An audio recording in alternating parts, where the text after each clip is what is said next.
आप देख रहे हैं पब्लिक समाचार, पब्लिक के हक में। हा गुजराती लोकांचा शत्रू आहे, पण तुम्ही माझ्या महाराष्ट्राच्या तोंडातला खास डिस्काउंट घेऊन खेचून काढून जर गुजरातच्या तोंडात घालणार असाल तर तो हात मी छाटल्याशिवाय राहणार नाही। आणि आता तुमच्या लक्षात येईल की यांनी सरकार का पाडलं। अजित पवारांनी सांगितलेले आज मला तर शरद पवार बोलले सरकार पाडण्याच्या वेळेला का सरकार त्यांचं स्थापनेच्या वेळेला कोणता उद्योगपती बसला होता? अदानी। म्हणजे आता हे उद्योगपती सरकार कोणाचं हे ठरवायला लागलेले,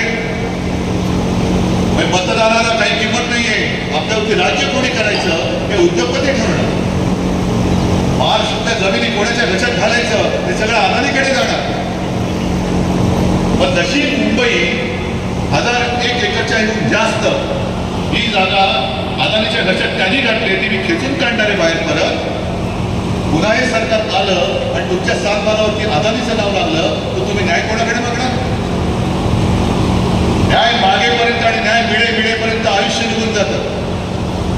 सुप्रीम कोर्टामध्ये आपल्या शिवसेनेच्या त्या गद्दारांच्या अपात्रतेचा निर्णय झाला, संपला। आता ती टर्म संपून गेली, 2.5 वर्ष झाली, नुसते आपले वाटत बसले होते मीडिया। चंद्रचूड साहेब वाटलं होतं काहीतरी निकाल देतील, पण काही निकाल केला गेला नाही, नुसती लेक्चर अशी जोडली यावर नाही। असं झालं पाहिजे, तसं हे बरोबर नाही, हे चूक केले, असं होणं गरजेचं होतं। अहो एवढं सगळं कळलं होतं तर निकाल का नाही दिला?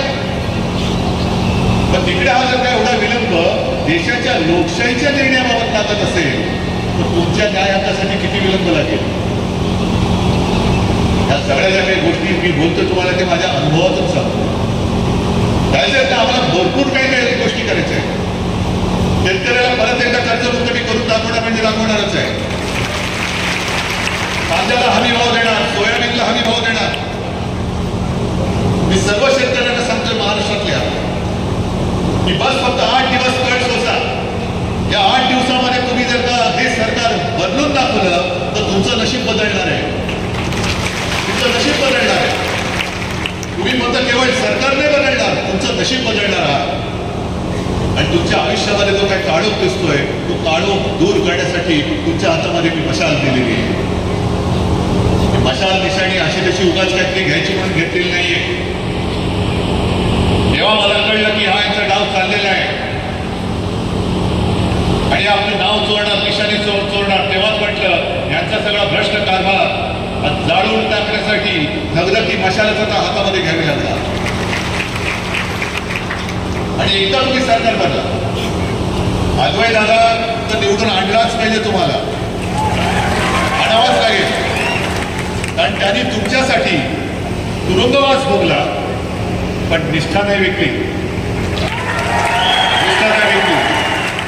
तो तुरुंगवास भोगला पण गद्दारांसारखा त्याचा बूट नाही त्यांनी चाटले, ना तो लाचार झाला ना पुढे घाबरला। म्हणजे असा तुम्हाला मर्दगडी तुम्हाला पण अभिमान वाटला पाहिजे, अरे आहे काहीतरी कृष्ण दम आहे।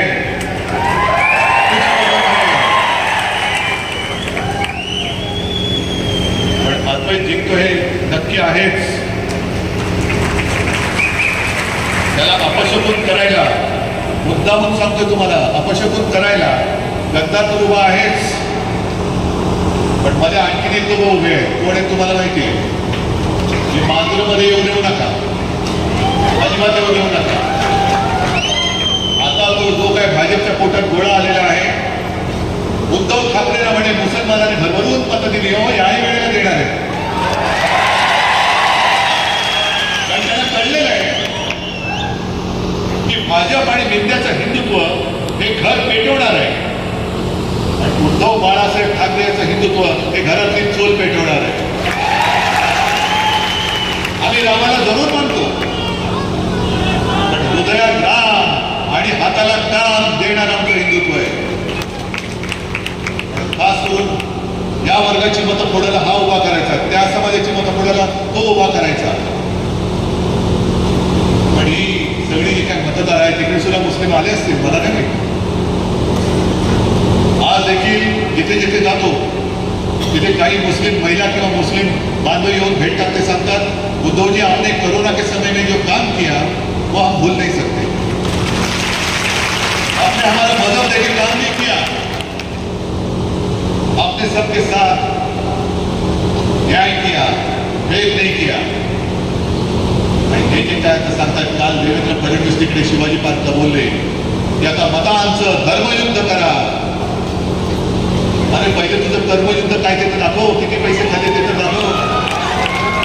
पहिले कर्म काय ते तर सांग, मग धर्मावरती बोल. जर पाप केला असशील तर पापी मनाने तू आमच्या पवित्र धर्माबद्दल बोलू नकोस. या सगळ्या गोष्टी या मुद्द्यावर मी तुम्हाला सांगत आहोत. बोलण्यासारखं खूप आहे, पण मी परत येणारे नक्की येईल ते विजयाच्या सभेला येईल. आज मात्र मी विजयाची जबाबदारी तुमच्यावर सोपवतोय, अद्वैच्या विजयाची जबाबदारी तुमच्यावर सोपवतोय. जसा अद्वै ठामपणे उभा राहिला तुम्ही त्याला निवडून देणार आता. नक्की जरा हात वर करून सांगा सगळे.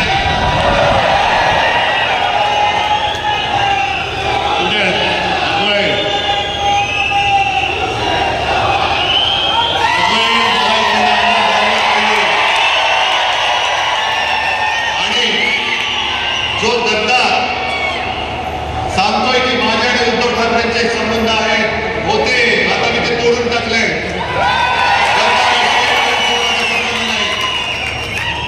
एका सुद्धा गद्दाराला मी घेऊन उमेदवारी दिलेली नाही आणि यापुढे एक सुद्धा गद्दार या मालेगाव मधनं निवडून येता कामा नये. तुमच्या मतदारसंघाला लावलेला आणि जो कलंक आहे तो पुसून टाकण्याची आता संधी आलेली आहे. आणि मला खात्री आहे की ही संधी ही तुम्ही वाया घालवणार नाही. आणि परत एकदा सांगतो, एका प्रश्नाचं उत्तर 20 तारखेला तुम्हाला द्यावं लागेल, ते 23 तारखेला जगाला कळेल. तुमचं आयुष्य, तुमचं भविष्य हे तुम्हाला गद्दाराच्या हातात द्यायचंय की मर्द निष्ठावंताच्या हातामध्ये द्यायचंय. आणि मला खात्री आहे की गद्दार किती तरी पैसा वाटला आणि पैशाचा महापूर आहे, धबधबा पडेल, पण त्या पैशाला तुमचं आयुष्य विकू नका. आता जर का चुकलात तर मात्र आयुष्यात काळोख होईल आणि आयुष्यात काळोख नको असेल तर मग मात्र मशालीशिवाय पर्याय नाही. मशालीला प्रचंड बहुमताने निवडून देऊन तुमचं आयुष्य सुखाचं, समाधानाचं आणि आनंदाचं करा, एवढीच विनंती करतो आणि आपली रजा घेतो. जय हिंद.